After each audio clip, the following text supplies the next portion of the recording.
Hello नमस्कार दोस्तों, मैं अमोल का साथ बहुत ही खास वीडियो लेके जुड़ रहा हूँ। आज के इस वीडियो में हम लोग उस स्टूडेंट का पेपर देखेंगे जिसने इकोनॉमिक्स इस सब्जेक्ट में बोर्ड एग्जाम में 100 मार्क्स स्कोर किए हैं। आपका 80 मार्क का पेपर है तो उस 80 मार्क्स को पेपर को किस तरीके से प्रेजेंट किया हुआ है, कैसे बोर्ड में पेपर का चेकिंग होता है, किस मिस्टेक को आपको नहीं करना है। और बहुत बार बच्चे पढ़ाई तो कर लेते हैं बट जब बात प्रेजेंटेशन की आते हैं वहां मार खा जाता है। तो आपने सुना रहेगा कि सर मुझे आ तो सब रहा था बट मुझे उतने मार्क्स मिले ही नहीं।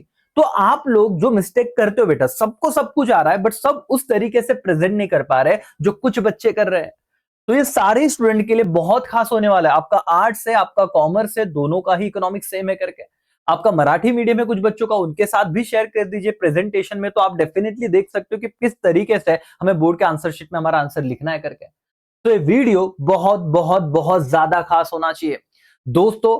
धन्यवाद, आप लोगों ने मैथ्स, इंग्लिश, उसके बाद ओसी, एसबी, अकाउंट सबको बहुत अच्छा रिस्पांस दिया है। आज इस वीडियो को 1000 लाइक का टारगेट रखते हैं, देखते हैं कितने जनता आगे लेके जा पाती है। बट हर एक बात, हर एक चीज बहुत ही डिटेल में आपके साथ में करूंगा। ये देखो, इस स्टूडेंट को पहले 80 मार्क्स दिए गए, एग्जामिनर मॉडरेटर ने 1 मार्क कट कर दिया, वापस चीफ मॉडरेटर ने 80 कर दिया, भाई ठीक है करके। तो बोर्ड वाले ना मार्क्स देने को बैठे वहां पे। अब प्रेजेंटेशन में हम लोग जाने वाले हैं तो किस तरीके से देखेंगे, देखो सबसे पहले तो मैं आपको बता दूं, सर इन स्टूडेंट का नाम आपको यहाँ पे दिख जाएगा। देखा, डोली अग्रवाल, डोली अग्रवाल इनका ये पेपर है दोस्तों। इन्होंने 100 में से 100 मार्क्स अचीव किए हैं, मैं स्टूडेंट के नाम के साथ आपको बता रहा हूँ। और इन सारे बच्चों के जो आपको ओसीएम दिख रहा है उनका भी अपने एकेसीए ऐप में आप लोगों को उन बच्चों के भी पेपर इस टैब में दिख जाएगा, प्रीवियस ईयर क्वेश्चन पेपर की प्रेजेंटेशन कैसे करना है। ये तो मैं आज डिस्कस कर रहा हूँ बट ये सारे वीडियोस मतलब सारे पीडीएफ आपको अपने ऐप में मिल जाएगा।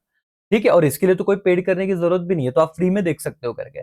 ठीक है, चलो तो यहाँ पे अब लोग हम हमारे मेन चीज पे आते हैं। और मैं आपको कह दूं दोस्तों, अगर आपको बीबीए का सीईटी एग्जाम आगे देना है तो कुछ स्टूडेंट है जो जिन्होंने हमारे जो आफ्टर बोर्ड एग्जाम बैच शुरू होता है 50 डेज का, वो अटेंड करके ये इतना स्कोर हासिल किया है, आप देख सकते हो करके। तो उसका भी टेंशन मत लो, एक से आपका वो भी करवा के देगा। चलो अब आगे बढ़ते हैं हम लोग अब आज के सेशन पे। सबसे पहले दोस्तों ये बोर्ड का पेपर है, आपका objective question 1, choose the correct option. अब मैंने देखा है बहुत बच्चों को, वो बोलते हैं सर कि पूरा क्वेश्चन लिखना है क्या, मतलब यहाँ इस तरीके का आंसर, लिटरली ये इस तरह के सवाल हमें आते हैं। बेटा अब मैं तो बता बता के थक गया हूं कि कोई जरूरत नहीं है, एक पेज पे आप एक लिखिएगा। मतलब सर अब देखो, ये रहा क्वेश्चन 1 ए। क्वेश्चन क्या था, लिखिए चूज द करेक्ट ऑप्शन। 1 का आंसर 3 था, ओनली सी। 2 का आंसर 4 था, ए, सी एंड डी। 3 का आंसर 1 था। उन्होंने प्रॉपर लिखा। और एक चीज ऑब्जर्व करो, हर एक आंसर लिखने के बाद लाइन छोड़े। हमारी जनता जो ये वीडियो देख रही है ना, मुझे पता है कि वो बोलते हैं सर इससे एक पेज में तो हमारे सारे आंसर आ जाते हैं। उसने एक जैसे ये खत्म हुआ है ना, और थोड़ा ना ऑब्जर्वेशन देखो, ये ऑलरेडी आपको मार्जिन दिया था, पेपर हाथ में आते से एक छोटा सा मार्जिन किया है और इस साइड भी मार्जिन किया है, आंसर और बड़ा हो जाता है। एक पेज का आंसर 2 पेज पे चला जाता है। सर ये साइकोलॉजिकल बात है कुछ जो आपको ध्यान में रखनी करके। सर इधर क्या जरूरत थी बताओ ना, कर दिया है भाई। लो सप्लीमेंट किसके, मतलब पैसा भरा है हमने, तो कोई टेंशन नहीं। ये छोटा सा सर ऑब्जर्वेशन याद रखना, आप कभी भी जाओ सर इससे क्या ही फर्क पड़ जाएगा। देखो बोर्ड वालों ने 5 में से 5 मार्क्स दे दिए, नीचे नहीं लिखा था खत्म। उन्होंने नेक्स्ट जो सवाल है जिसका आंसर नेक्स्ट पेज पे शुरू किया। देखो ये वाला हो गया 1 है, एक पेज पे लिखा। बेटा अभी मैं पहले 20 मार्क्स की बात खत्म करता हूँ, फिर 60 मार्क्स पे डिस्कशन करेंगे जो बहुत इंपॉर्टेंट है। अगेन ये जल्दी खत्म हो जाएगा। फिर क्वेश्चन 1 बी था, फाइंड ऑड वर्ड आउट। आपको बहुत सारे ऑड वर्ड दिए हैं। कुछ बच्चे लिटरली एग्जाम में ये लिखते बैठते हैं और फिर नीचे लिखते हैं कि भाई इसका, अरे राजा इतना वक्त नहीं है, इकोनॉमिक्स के पेपर में टाइम नहीं बचता। मैं आपको बता दूं, तो ये लेक्चर देखने के बाद आपको अगर इतना भी समझ में आ गया, विद प्रूफ बता रहा हूं, ये देखिए क्वेश्चन 1 बी लिखा, find the odd word out. कोई क्वेश्चन लिखने की जरूरत नहीं, आपने आंसर लिखा जो जो आपका था, 1 का ये, 2 का ये, 3 का, 4 का, 5 का, दैट्स ऑल। एक्सप्लेनेशन भी देने की जरूरत नहीं क्योंकि पूछा ही नहीं। हर आंसर लिखने के बाद आप देखिए एक एक मस्त मतलब लाइन छोड़ा हुआ है, सही ढंग से लिखा और बस बाकी का पेज खत्म, कोई दिक्कत नहीं। फिर तीसरा क्वेश्चन 1 सी नेक्स्ट पेज पे शुरू किया। अब आपको आइडिया आ गया होगा किस तरीके, जब तक रीराइट नहीं बोला है, जब तक रीराइट द सेंटेंस नहीं बोला है तब तक लिखने की जरूरत नहीं है। मैं अकाउंट्स में बताऊंगा कुछ जगह पे होता है करके। अब क्वेश्चन 3 था, इकोनॉमिक टर्म दीजिए। अब इसमें भी कुछ बच्चे क्या करते हैं, पूरा का पूरा लिखते हैं। देखो अगर आपका राइटिंग स्पीड बहुत सही है ना तो आप लिखो, कोई दिक्कत नहीं है। बट जहां पे आपको बोला है कि इकोनॉमिक टर्म दीजिए भाई, इसका क्या एक एक एक इसमें बताइए कि क्या आंसर रहेगा। आप देखिए ये 5 में से 5 बोर्ड वालों ने मार्क्स दिए हुए हैं, डायरेक्टली मेन चीजों पे गए और यहाँ पे थोड़ा कटिंग भी हो गया था उनका, तो क्या मार्क्स कट कर दिए? नहीं सर, पूरे मार्क्स दिए 5 में से 5। तो छोटा मोटा एरर आपका चल जाएगा। और कटिंग कैसे किया है सर, आप देखिए मैं हटाता हूँ। ये गलती से लिख दिया था मोनोपोली, हटाया ये चीज, एक लाइन सिर्फ ड्रॉ किया उन्होंने, मतलब कट किया। हमारे जैसा ऐसे नहीं पूरा, अरे भाई समझ जाएगा चेकर को, मेन आंसर आपका आगे, उसके मार्क्स दिए, खत्म हो गई कहानी। जब तक रीराइट सेंटेंस नहीं बोला तब तक तो भाई आपको ज्यादा दिक्कत लेनी नहीं है। अब हाँ, लेकिन बच्चों का इको में ये सवाल होता है सर, कंप्लीट द कोरिलेशन में क्या करें, इसको कैसे प्रेजेंट करें, क्योंकि एग्जाम में आता है। और इस पे ना हम लोग, मैं आपको बता रहा हूं दोस्तों कि बहुत इंपॉर्टेंट, मैं आप लोगों को एक चीज लेके आऊंगा, सारे ऑब्जेक्टिव्स का सीरीज लाइव में, योद्धा बैच वाले बच्चों या सारे स्टूडेंट हमारे, हम लोग उसमें क्या करेंगे ना, जितने में आपको ऑब्जेक्टिव्स कराऊंगा उतना अच्छे से करना इकोनॉमिक्स में, क्योंकि इकोनॉमिक्स में बहुत ज्यादा मार्क्स इसमें चले जाते हैं, आपको उसके बाहर कुछ भी नहीं आएगा। ये इतना मैं आपको करा के दूंगा, उसका टेंशन मत लो करके। नाउ सर क्वेश्चन 1D का प्रेजेंटेशन बताइए। ये आइए दोस्तों, यहाँ पे डायरेक्ट फाइनल आंसर लिखा हुआ है, 1 2 3 4 5। हम तो भी स्टूडेंट को कहते हैं भाई कि कोरिलेशन में एटलीस्ट आप ये पूरा लिखिए, मार्क्स मिलेंगे। और मेरा ओपिनियन है कि लिखना चाहिए, मेरा ओपिनियन है बेटा कि ये लिखना चाहिए, आप ये पूरा लिखिए, फिर इसका आंसर लिखिए, ये पूरा लिखिए, फिर ये लिखिए। मतलब इस तरीके से लिखोगे तो अच्छी बात है। बट बोर्ड वालों ने क्या किया है, ये सामने दिख रहा है आपके, और ये वही आंसर शीट है जो हमने सर्टिफाइड कॉपीज पेमेंट करके मंगवा ली है स्टूडेंट की। ये कोई भी क्लास का दिया हुआ पेपर नहीं है, मैं अगेन बता रहा हूं। एवरीवन समझ में आ रहा है? नहीं तो तुम बोलोगे सर ये तो क्लास में दिया। नहीं नहीं बेटा, वो मेन देखो, यहाँ पे आपको स्टैम्प भी दिख रहा होगा, ये वाला सत्याप्रत करके। तो ये पेपर आउट ऑफ मार्क्स जिसे मिले उसी स्टूडेंट का है। क्या यहां तक क्लियर है? मैंने आप लोगों को 80 मार्क में से 20 मार्क का पेपर का प्रेजेंटेशन बता दिया, 60 मार्क्स की जर्नी बाकी, हम वहां पे जाएंगे। बट यहाँ पे आपके 4 पेजेस लग जाने चाहिए, सिस्टमैटिक तरीके से जाओ। आपको लगता है सर कुछ हमें यहाँ पे, हमारा दिल कहता है कि ये क्वेश्चन भी लिखना और फिर यहाँ पे कोरिलेशन में आंसर लिखना है, लिखो, टाइम कम है तो सिर्फ आंसर लिखना, मार्क्स तो मिल ही रहे करके। यहाँ तक डन है। बट मेरा मानना है कि इसमें एटलीस्ट कोरिलेशन में लिख देना, कोई नहीं, बाकी हमने टाइम बहुत बचाया करके। ठीक है दोस्तों, अब हमारा मेन क्वेश्चन था क्वेश्चन 2A और 2B। 2A में क्या है, identify and explain the following concept. ये हर एक सवाल ना 2-2 मार्क्स के लिए होता है। और मैं आपको कहता हूं बच्चा इतने भावनाओं में बह जाता है ना, यही पे एक्चुअली टाइम मैनेजमेंट का लफड़ा होता है इस क्वेश्चन में। क्योंकि एक तो 2A में कंसेप्ट आइडेंटिफाई हो जाते हैं और बच्चों को आता बहुत है तो लिखते जाता है। और 2B डिफरेंस बिटवीन, ये भी 2-2 मार्क्स के डिफरेंस है भाई, इस चीज का ख्याल रखना। अब 2-2 मार्क्स के लिए आप एटलीस्ट 2 3 4 पॉइंट लिखो, जहां पे बच्चों को बहुत ज्यादा पॉइंट्स आते हैं ना, इतने ये सवाल मैं आपको ना टाइम मैनेजमेंट बाद में तो बताऊंगा ही। सिंपल सा कैलकुलेशन है भाई कि 1 मार्क्स के लिए 2 मिनट ऐसा है, तो ये 12 मार्क्स हो जाते हैं क्वेश्चन 2A और 2B मिला के। 24 मिनट में तुमने आगे बढ़ना ही चाहिए। सर पेपर प्रेजेंटेशन, चलो ये बताओ ना सर, इसको कैसे हम लोग इस टॉपर ने इसे कैसे लिखा था, जरा इसके बारे में बातचीत करते हैं। नया क्वेश्चन शुरू हुआ, यहाँ पे उन्होंने लिखा क्वेश्चन 2A, एकदम सिंपल, कोई दिक्कत नहीं करके। आपको लिखना है सर यहाँ पे आइडेंटिफाई एंड एक्सप्लेन, आप लिख सकते हो identify and explain the concept, ये आपकी मर्जी। नहीं तो 2A लिखने के बाद समझ जाता है कि क्या क्या आप करना चाहते हो करके। और ये वीडियो हर एक बच्चे ने देखना चाहिए, क्योंकि ना एग्जाम में बच्चों को पढ़ाई के अलावा इन चीजों का बहुत दिक्कत होता है कि सर हमने किस तरीके से चीजों को मैनेज करना है। उम्मीद है आपके सारी डाउट्स क्लियर हो रहे हैं, उम्मीद है आप लोग इसे समझ पा रहे हो कि क्या आपको करना है क्या नहीं करना है करके। समझ में आ रहा है दोस्तों? Yes sir. नाउ ये देखो, उन्होंने पहला सवाल लिया, पहला क्वेश्चन 1A को उन्होंने कंसेप्ट लिखा यूटिलिटी, यूटिलिटी का एक्सप्लेनेशन दिया। अब आप मुझे बताओ, एक्चुअली ये जो एक्सप्लेनेशन है ना बेटा, इसको 1 से 1.5 मार्क्स मिलना चाहिए था, ये मुझे लगता है। आइडेंटिफाई द कंसेप्ट को तो मिल गया, सपोज 1 मार्क्स होगा तो यहाँ पे 1 मार्क्स मिल गया, और एक्सप्लेनेशन को 1 मार्क्स है। अब ये बच्चों को भी लगेगा कि वो क्या बोल रहे हैं, सर हम तो इससे ज्यादा एक्सप्लेन कर सकते थे, यूटिलिटी में तो हम भर भर के लिख देते फीचर्स वगैरह। अरे भाई लेकिन टाइम देखना। और वो भी छोड़ो, अगर बोर्ड वालों ने इस आंसर को 2 में से 2 मार्क्स दिया है राजा, तो तुम किस चीज का टेंशन ले रहे हो? दूसरा क्वेश्चन कंसेप्ट कैपिटल मार्केट, और इसका एक्सप्लेनेशन उन्हें दिया है। मैं तो देखो यहाँ पे 1.5 का उन्होंने बाद में 2 किया, बट मैं आपको कहूंगा आपको पॉइंट वाइज लिखना है, एटलीस्ट 2-3 पॉइंट में आपके आंसर बनाने हैं। हाँ, हैंडराइटिंग का दिक्कत है, बहुत सारे सवाल है, आप सिर्फ एक ऑब्जर्वेशन कीजिए। ये इस तरीके का ये लेक्चर है बेटा कि आप अगर पॉइंट वाइज बना के लिखोगे ना और ज्यादा सही रहेगा। मैं आपको यहाँ पे और एक वैल्यू एडिशन करके दे रहा हूँ, ठीक है। जितना हो सके इसको ब्रेक कीजिए, एक्सप्लेनेशन को, एक दो तीन पॉइंट तो बनाइए, ठीक है। उसके बाद आप देखो उन्होंने थर्ड लिखा है, तीन ही लिखने होते हैं, इंटरनल ट्रेड करके एक्सप्लेनेशन उसका दिया हुआ है, ओन वर्ड में लिखा हुआ है करके। और देखिए यहाँ पे भी उसका एक आधा आधा मार्क्स का बाद में 2 कर दिया है।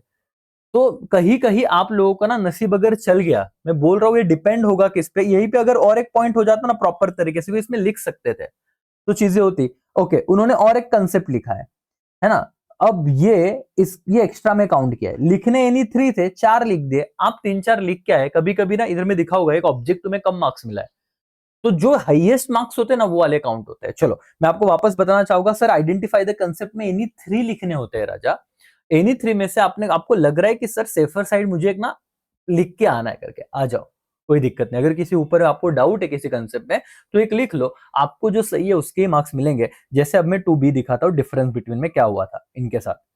ये डिफरेंस बिटवीन है बेटा, ये डिस्टिंग्विश बिटवीन में आप देखोगे तो यहाँ पे इन्हें एक ही मार्क्स मिला था, और आपको नीचे दिख रहा है एक्स्ट्रा, कि कुछ पॉइंट्स यहाँ पे ना एग्जामिनर ने, ये मेरा रेड क्या हुआ हटाता हूं मैं, कुछ पॉइंट्स एग्जामिनर ने यहाँ पे रॉन्ग दे दिए थे। एक ही पॉइंट सही था और एक पॉइंट सही होने का भी 1 मार्क्स दिया था। डिफरेंस बिटवीन वाले ध्यान से देखे अभी किस तरीके से प्रेजेंटेशन करना, ये मार्जिन तो अननेसेसरी जा रहा है, यहाँ पे भी उन्होंने और छोटा कर दिया है। बट मैं कह रहा हूं कि ये कुछ टिप्स एंड ट्रिक्स है भाई। यहाँ पे देखो, यहां तक पेज है अपना, इधर लाइन उन्होंने ड्रॉ किया हुआ है ये वाला पेंसिल से। कितने बच्चे करते हैं, आप कहोगे सर ये फालतूगिरी हम नहीं करेंगे, भाई छोटा ड्रॉ कर देना, छोटा सा प्रेजेंटेशन मैटर करेगा। ये लाइन तो तुम कभी ड्रॉ ही नहीं करते होंगे करके, इस साइड वाला। बट अब मैं बता रहा हूं तो एक लेक्चर देखे कुछ चीजें सीख लो। और ये ऐसे ऐसे फैक्चुअल बात है कि जिन्होंने अच्छा स्कोर किया है, और ये ऐसे अचीवर्स है जिन्होंने 100 में से 100 मार्क्स अचीव किए हैं। तो देखो ये तो 1 मार्क्स था, फिर उन्होंने क्या किया, अगले सवाल पे आते हैं, पॉइंट्स भी देखते जाना। Total utility, marginal utility, sir बीच में हेडर्स कहीं पे लिखे है क्या? बहुत बच्चे मुझे पूछते हैं सर हमको तो हेडर ही याद नहीं रहते। देखो याद रहना बेटा लिखो, मैं तो कहता हूँ कोई दिक्कत नहीं है, बट जब तुम्हें हेडर्स नहीं याद रहे तुम एटलीस्ट तुम सही ढंग से उसको प्रॉपर एक्सप्लेन कर दोगे ना। और हर एक पॉइंट के बाद उन्होंने देखो प्रॉपर एक लाइन ड्रॉ किया हुआ है, इसमें उन्हें 2 में से 2 मार्क्स मिले। कितने पॉइंट लिखे देखो, 1 2 3। अब कुछ क्लासेस में ये कहा जाता है कि 2 मार्क्स के लिए 4 पॉइंट लिखो, बट इकोनॉमिक्स में ऐसा होगा कि बहुत इसमें तो पॉइंट बनते ही नहीं। हाँ लेकिन 2 मार्क्स के लिए 2 बोला है, उन्होंने 3 लिखे, जहां पे 3 बन रहे 4 बन रहे, आप मैक्सिमम लिखने की कोशिश करो। इसमें तो बहुत ज्यादा बन सकते थे बट 3 पे रुक गए।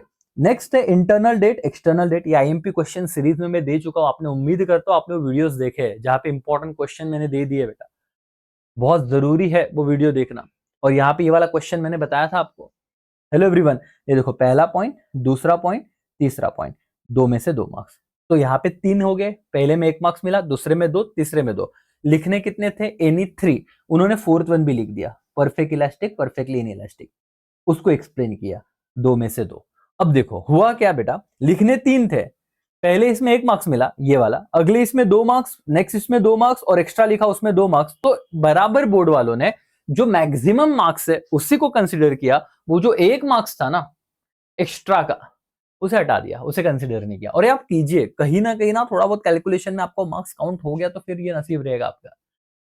ऐसा होता नहीं बट मैं बोल रहा हूँ, ठीक है। एनीवेज, लेकिन आपको अगर डाउट है कि सर मेरा कुछ ना कुछ गड़बड़ हो गया तो एक लिख के आना एक्स्ट्रा, 2-2 मार्क्स का है, कितने 2-3 पॉइंट तो लिखने करके। क्वेश्चन 2 का एक्सप्लेनेशन समझा बॉस? अब तक मैं आपको क्वेश्चन 1 बता चुका हूं जहां पे 20 मार्क का कवर था। क्वेश्चन 2 में आपके डाउट सॉल्व कर चुका हूं जहां पे क्वेश्चन 2A और 2B identify and explain the term, 2-2 marks के 3 लिखने हैं और डिफरेंस बिटवीन 2-2 मार्क्स के 3 लिखने हैं। किस तरीके से आपको प्रेजेंट करना है ये अब तक आप तक चीजें पहुंच चुकी है। दोस्तों जैसे हम आगे आएंगे, answer the following, answer the following करके, यहाँ पे आपको 1 2 3 4 5 सवाल दिए होते हैं, आपको लिखने कोई भी 3 ही है। अच्छा कितने मार्क्स का एक होता है सर? 4 मार्क्स के लिए। सर कितने पॉइंट लिखे, कैसे प्रेजेंटेशन करें, क्या करें, सारी बातें बताता हूँ। जैसे यहाँ पे बहुत इजी सवाल था, explain the 4 types of demand, chapter 3A से ही पूछा गया था। उन्होंने लिखा है following are the types of demand, complementary demand, उसका एक्सप्लेनेशन पॉइंट वाइज। मैं आपको कहूंगा कि इसमें ना ये जो चीजें है आप इसके बीच में भी एक एक लाइन छोड़ सकते थे करके। और एक पेपर प्रेजेंटेशन है 99 मार्क्स वाला, मैं आपको बताता हूँ। ये देखो 99 मार्क्स वाला, यहाँ पे ना इनका पेपर भी आप देखिए एक बार, ये दोनों ही ऐप पे अवेलेबल रहेंगे बेटा।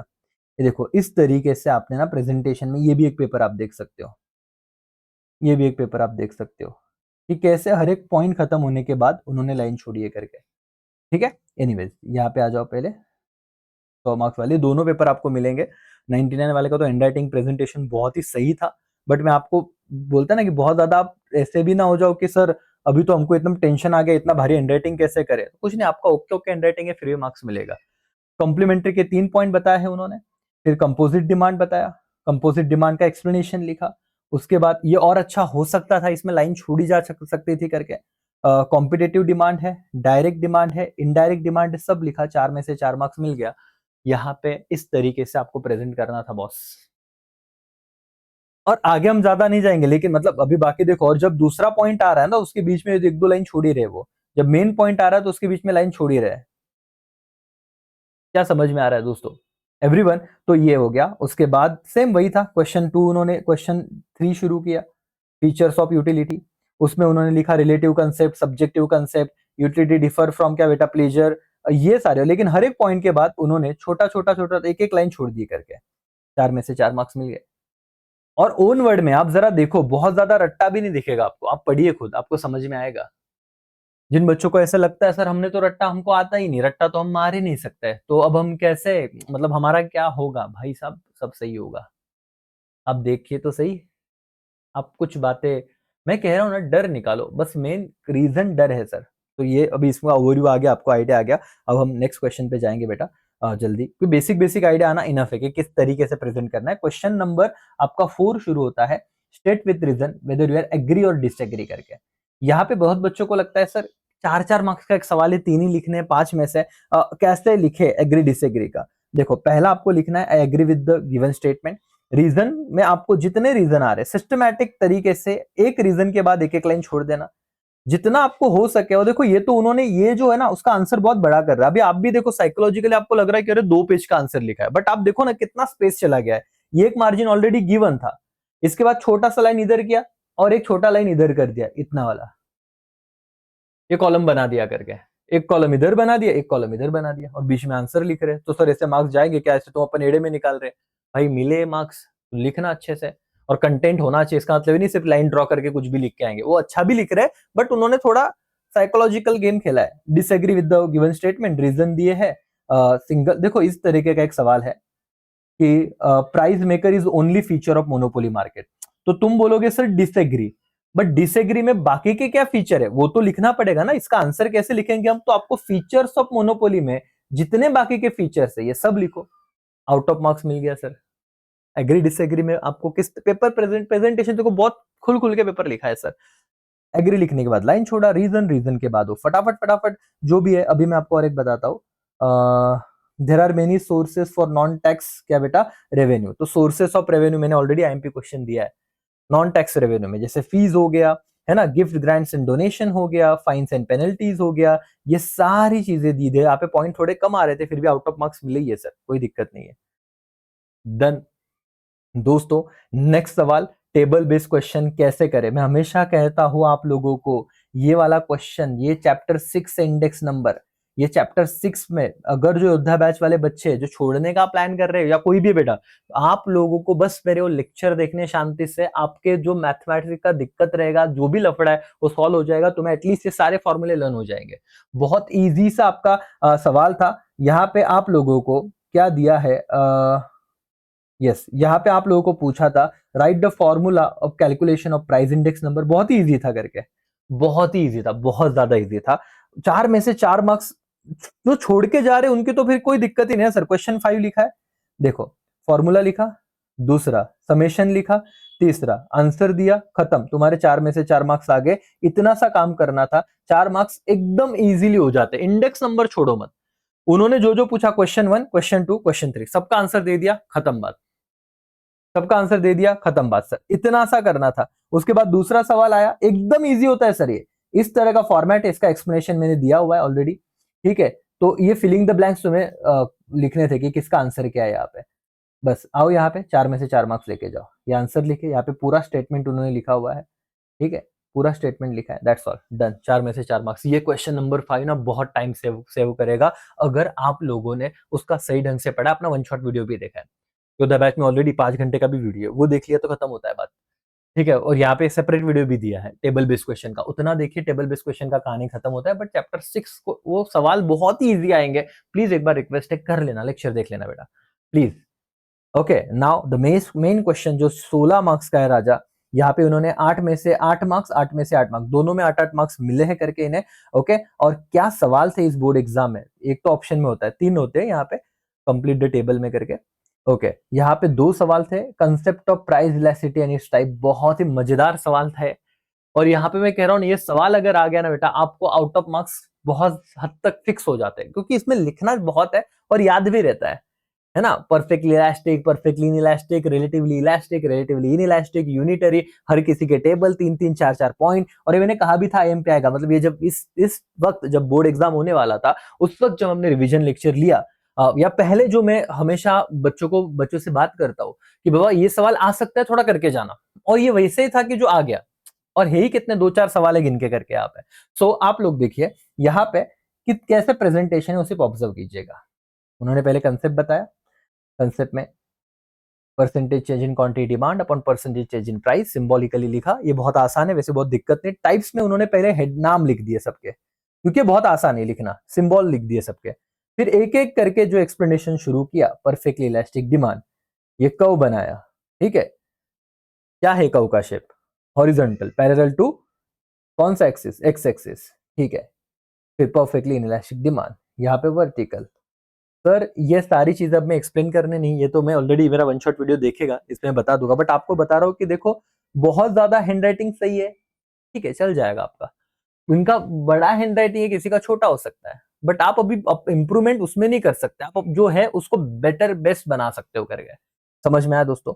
इस तरीके का आंसर है। और आप ये देख के मत डरना कि सर इतना बड़ा आंसर, अभी वही लग रहा होगा कितने पेजेस का है, बट आप ये देखिए, ये देखिए यहाँ पे मार्जिन छोड़ा हुआ है, ये सप्लीमेंट लगा, इधर भी ड्रॉ कर दिया, इधर भी ड्रॉ कर दिया, आंसर बड़ा होते जा रहा है। अल्टीमेटली आपको पता है कि इन्होंने इतने मार्जिन छोड़े, फिर भी आप किस पे फोकस कर रहे हो? आप यही देख रहे हो कि कंटेंट कितना सारा है सर।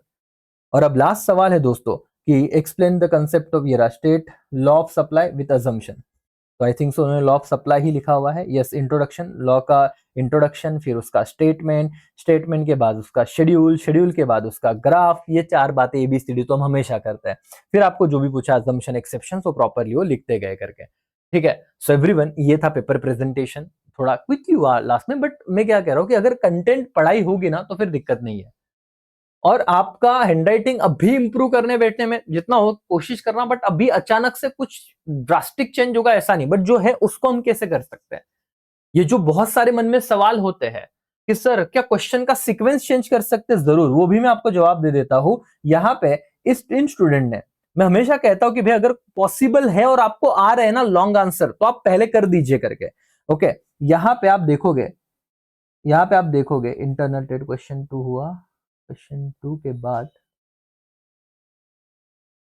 एक मिनट ना, ओके, ये पेपर है या दूसरा कौन सा है? मेरे पास एक स्टूडेंट का पेपर भी था बेटा, जहां पे आपको लगता है ना कि सर मुझे क्वेश्चन 1 आ रहा है, क्वेश्चन 1 आ रहा है ऑब्जेक्टिव, वो तो कर ही लेते हैं सब, मुझे ना क्वेश्चन 5 टेबल बेस्ड बहुत ही आराम से आ रहा है, और ऐसे लगेगा ना थोड़ा ऐसा स्ट्रेस कम हो जाएगा कि 8 मार्क्स और कवर हो गया। जैसे आपने देखा कि क्वेश्चन 5 के आंसर बहुत इजी होते हैं, तो आप 1 के बाद सीधा 5 लिख सकते हो। इसके बाद आपको लगता है सर क्वेश्चन 6 वही लॉन्ग आंसर है 2 जो मैंने किए और मैं भूल ना जाऊं, तो इसको मैं टाइम भी दूंगा, क्योंकि एंड में ना ये होता है कि इकोनॉमिक्स में आप जैसे आगे जाते हो ना, टाइम कम होते जाता है। मतलब बच्चा लिटरली आधा घंटा देता है कौन से सवाल को, वो 12 मार्क्स के, 6 मार्क्स का आइडेंटिफाई द कंसेप्ट, 6 मार्क्स का डिफरेंस। और जब तुम्हारा 16 मार्क्स का जब सवाल आता है ना, वहां पे आपका 12 मार्क्स को 30 मिनट, और जब 16 मार्क्स का सवाल आता है लिटरली लास्ट में 15 मिनट बचते हैं। तो सोचो सर, किधर 12 मार्क्स को 30 मिनट और किधर 16 मार्क्स को 15-20 मिनट में वो एकदम घाई में लिखता है। तो इसलिए मैं चाहूंगा, मैं अभी आपको गाइड करूंगा ही, कि अगर पॉसिबल है तो क्वेश्चन हम लोग 6 को भी पहले अटेम्प्ट कर सकते हैं, तो सीक्वेंस के कोई ऐसा टेंशन नहीं है करके। ठीक है, मैं आपके साथ हूँ दोस्तों, बहुत सारी चीज़ें बताते रहूँगा। उम्मीद है आपको ये वीडियो सही लगा होगा और ऐसे और भी वीडियोज़ आते रहेंगे। आप पढ़ते रहो, अपने आप पे भरोसा रखो और चीज़ें सही हो जाएगी। चलो, thank you so much, bye bye, take care, जय हिंद, जय भारत।